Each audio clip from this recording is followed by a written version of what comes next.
Pues gracias, contenta de escucharlos, triste justo por todo lo que está pasando en Colombia, ¿no? Ya luego quizás Mónica nos pueda platicar lo que pasa ya en el debate, me parece una barbarie absoluta, ¿no?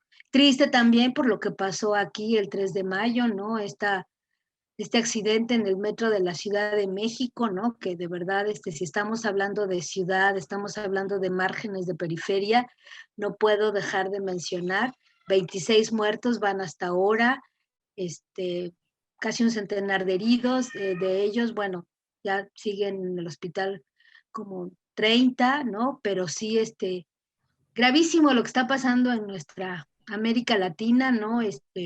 Y justo pues temas ligados, ¿no? Con la ciudad, qué tipo de ciudad estamos construyendo, inventando, si dejamos que la barbarie, la corrupción, y sobre todo la impunidad se siente con nosotros. Eso me parece gravísimo, ¿no? O sea, pueden matar a los habitantes porque saben que no les va a pasar nada, pueden hacer un metro, profundamente, totalmente inseguro porque también sabe que ahí vive gente, pues gente trabajadora, gente de clase trabajadora y justo está considerado periférico, ¿no? Esta zona del metro que se cayó. Pero bueno, les platico entonces, esto es mi tesis de doctorado, les voy a hablar sobre jóvenes indígenas,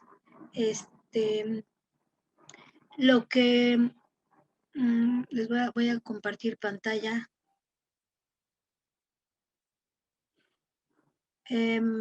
Lo que me mueve era justamente ver cómo cada domingo en la Alameda, que es el parque más importante de la Ciudad de México, en la Alameda Central, ahí está, ¿no? Sí, se ve. Ok. Cada domingo ahí se reúnen una serie de jóvenes, ¿no? La Alameda Central fue creada en el siglo XVI, ¿no?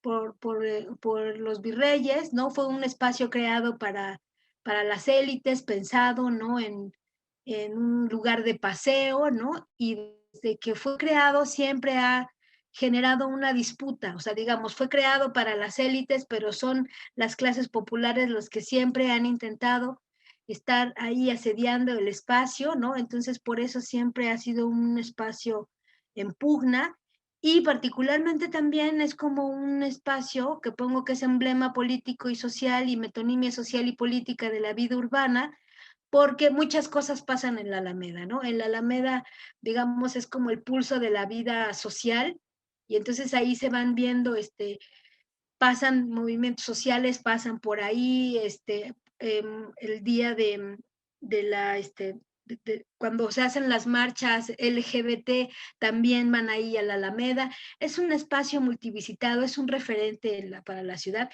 pero además es bien importante porque se lo apropian las clases populares, aunque siempre está este proceso como de elitización del espacio que nunca termina cuajando. Eso me parece muy importante mencionarlo. Particularmente, ha tenido muchas remodelaciones a lo largo de sus siglos de existencia, pero la que me tocó a mí fue la de 2012, justo con Ebrard, que además fue quien estaba a cargo cuando se hizo el metro, la línea dorada, esta que acabamos de mencionar que se cayó.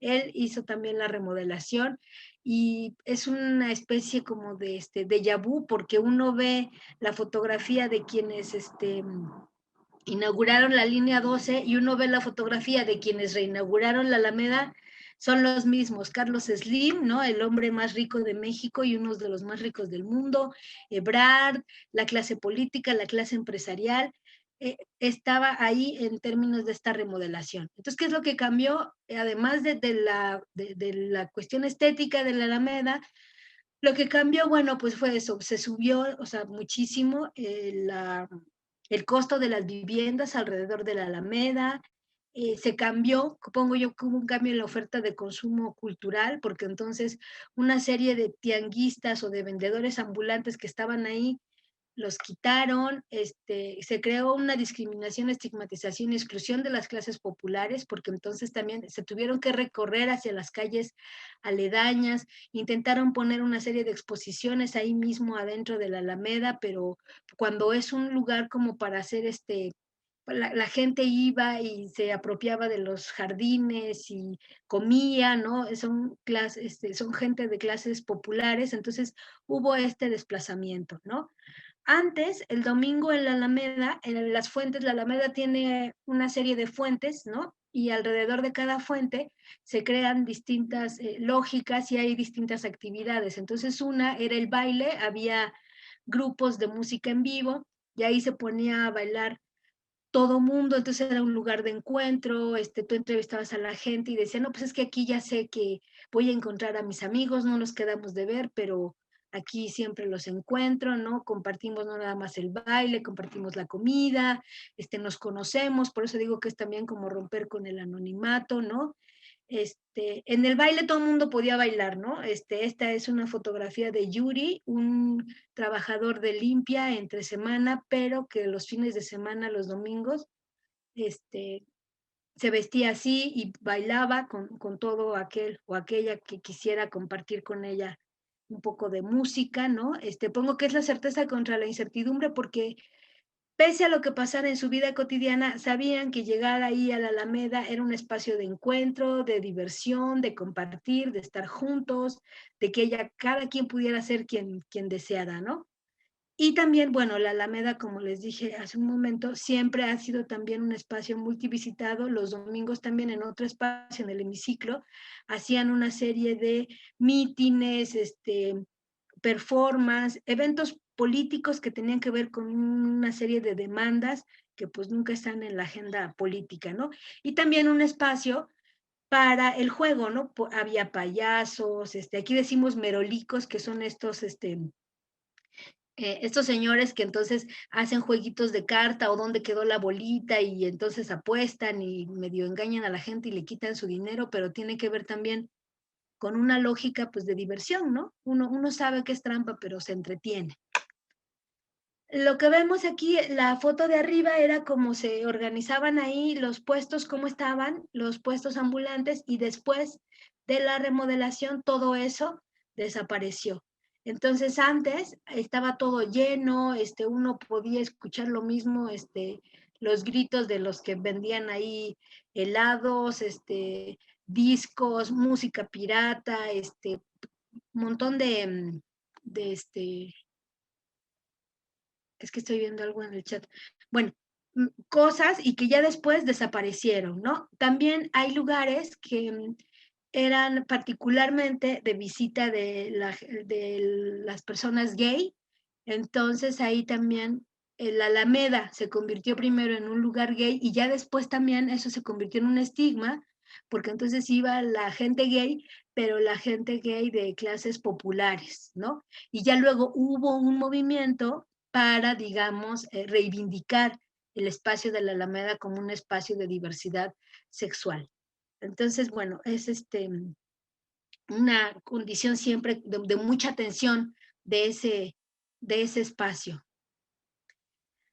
Hay una parte que me parece muy importante, que lo voy a tratar de revisar muy rápido, y que tiene que ver con lo popular, pero visto como Martín Barbero lo analiza, que es lo popular como una forma de socialidad, no solo como una cuestión estética, ni tampoco, digamos, subordinada, sino como una forma de estar juntos. Eso me parece súper importante porque eso es lo que hace la gente en la Alameda todos los domingos, pese a las remodelaciones, pese a los intentos porque no estén juntos. Siempre hay una forma de transgredir. La fotografía es de chavos, sobre todo, que van y son, y veneran a San Juditas Tadeo, que es un santo que es muy estigmatizado porque aquí les dicen chacas, que son chavos de barrios populares y que se supone andan en motonetas, son adictos a las sustancias y son rateros o delincuentes, pero justo tiene que ver con una serie pues, de estigmas, ¿no? Que tienen ahí y también de estereotipos. Lo que pasa entonces con la Alameda es que ahí la Alameda es de todos y es de nadie, ¿no? Hay ahí una relación funcional, instrumental con el espacio y una relación simbólica también, pero entonces cada quien puede estar sin que lo molesten, pero también se sabe que puede estar disponible para los otros, porque es como parte de la lógica del espacio, ¿no? Y ahí también planteo que en términos de las clases populares, también el espacio se vuelve un recurso, ¿no? Un recurso en términos de socialidad, en términos de disputa, en términos de ocio y diversión. Ahí hay, digamos, una serie de usos múltiples que hace cada quien del espacio. Y ya luego hablando de los jóvenes indígenas, estos jóvenes son indígenas y tienen una estética muy particular. Hay un fotógrafo muy famoso aquí en la Ciudad de México que se llama Federico Gama. Él les puso esca, Cholescatoponks, ¿no? Porque es una combinación de distintas estéticas juveniles, ¿no? Entonces, lo que yo encontré antes de la remodelación y después es que las estéticas eran mucho más bizarras, ¿no? Y después se fueron, digamos, domesticando, ¿no? Que es lo que yo pongo ahí, porque entonces ellos se hacían intervenciones en el cuerpo, pero además había como esta elaboración justo para ir el domingo, porque junto a la Alameda hay una serie de espacios en donde los jóvenes van a bailar. Y entonces era dar cuenta, digamos, yo no solo de que eran jóvenes, sino que también de que eran jóvenes en la ciudad.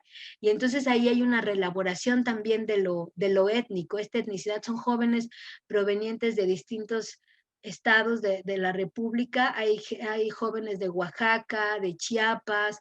Entonces son jóvenes mijes, zapotecos, tzotziles, de distintas etnias que llegan a la ciudad y entonces empiezan a hacer distintas intervenciones en el cuerpo, pero parte de esto es, digamos, una espectacularización de la facha, ¿no? Y entonces ahí están, hacen una serie de combinaciones.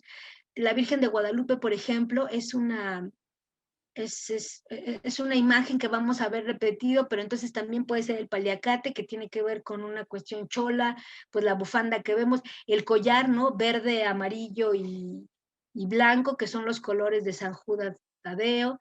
Entonces pueden mezclar muchísimas, digamos, estéticas, muchísimas formas de vestir, que para ellos, digamos, tiene que ver solo con este arreglo esmeradísimo cada domingo, ¿no? Tienen perforaciones, tatuajes.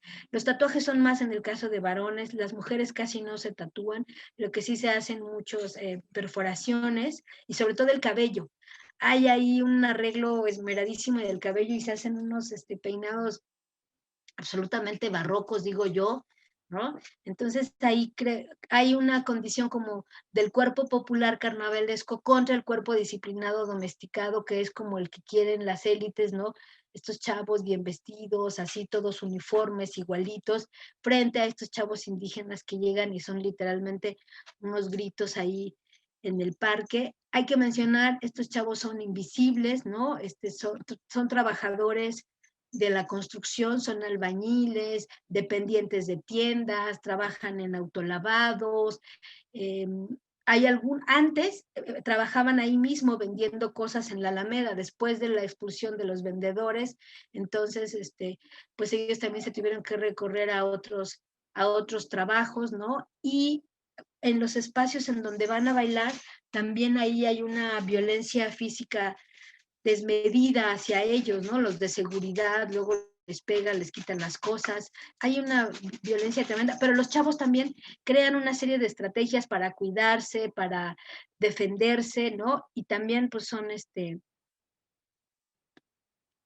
el motivo por lo que la gente estigmatiza mucho también la Alameda y justo en domingo. O sea, la Alameda en domingo es distinta de una Alameda en un jueves en la tarde en donde quieren hacer una exposición de escultura. O sea, la gente es totalmente distinta, ¿no? Y le pongo ahí marginalidad al centro, porque justo también estos chavos, además de que viven en esta marginalidad estructural, viven en zonas marginales que se desplazan al centro los domingos, tienen una invisibilidad social, pero entonces ellos con su presencia recuerdan siempre que ahí están, ¿no? Ahí tendríamos que hablar de la desigualdad en términos estructurales, de la expulsión como un modo de constitución social, el estigma conjugado, ahí estoy hablando con Vacant, ¿no? No solo es un estigma por ser indígenas, sino también por ser jóvenes, por ser pobres y entonces posiblemente delincuentes, ¿no? Y además la estética misma, ¿no? Entonces, bueno, lo que pasa en la Alameda Central es que siempre hay una historia de tensiones, ¿no? Mestizos contra indígenas, o sea, el mestizaje aquí se dio, pero sigue habiendo gente que maneja esta condición así como de mestizo, ¿no? Lo que ello quiera significar, porque pues mestiza, o sea, mezclados ya estamos todos, pero acá sigue habiendo esta distinción entre la gente, entre mestizos e indígenas. Hay quienes se sienten distintos, ¿no? Estamos hablando de distintos capitales culturales, distintos usos del espacio, esta tendencia de gentrificar los centros históricos de las ciudades frente a las múltiples estrategias de las personas. Puse esta foto de cómo están las chavas y los chavos con sus bicicletas en estas fuentes que pusieron muy elegantes y que hasta con luces, pues ellos los utilizan así como para bañarse e incluso hay veces que hasta llevan cambios de ropa porque saben que se van a mojar y entonces se cambian ahí mismo, entonces se vuelve una especie de balneario ahí micro en una fuentecita y todo eso contraviene las normas de la Alameda remodelada, porque ahí mismo hay unos carteles grandísimos que se dicen no se pueden mojar en las fuentes, no pueden comer en los jardines, o sea, hay una transgresión absoluta de las normas y entonces por eso hablo de una especie de apropiación artesanal del espacio, porque a donde quieren generar estandarización en términos de prácticas de consumo, pues estos jóvenes indígenas, las clases populares, se empeñan entonces en ir construyendo con lo que tienen, con lo que llevan y con lo que pueden, formas distintas de estar en el espacio, sus propios recorridos, sus propios itinerarios, ¿no?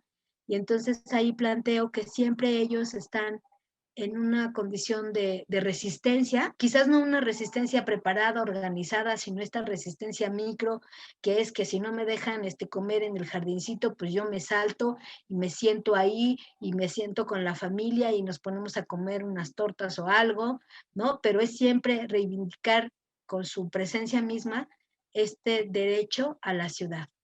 Y eso sería todo de mi parte. Y ahí lo dejaría. Creo que justo terminé como 3 minutos antes y bueno, ya tendremos tiempo para platicar. Gracias.